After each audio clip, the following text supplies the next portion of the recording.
You know, my very first published photographs were on the pages of the National Geographic.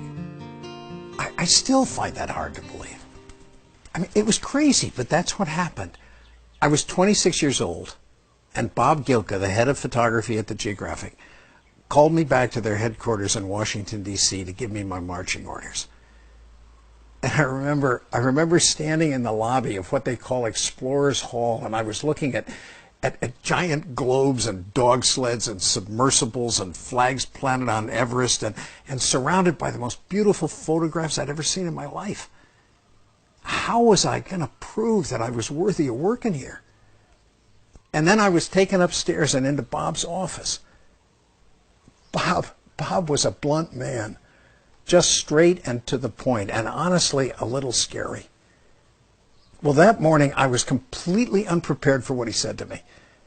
He stopped me cold. He changed the way I did everything from that day forward.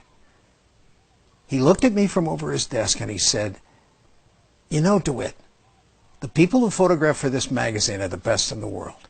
You don't have to prove yourself." I don't have to prove myself. I mean, honestly, that's all I've been thinking about since I got the assignment. You don't have to prove yourself, he continued. But by God, every day you had better improve yourself. The words went in. Don't prove yourself. Improve yourself. Bob was still talking. He said, "You know, I want you to spend your time every day trying to be better than you were yesterday. If you learn something that'll help the others, well, then share it. That way we'll all get better faster. Don't prove yourself. Improve yourself. Otherwise, you're fired." Big first lesson. Right out of the blocks.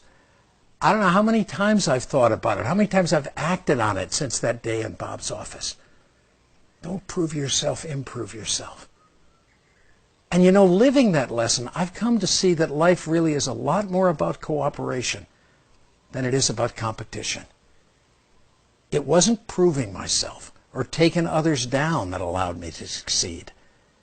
It was simply, consciously, continuously improving myself, refining my skills, honing my wisdom, focusing my vision. Ultimately, the only person I was trying to surpass was me.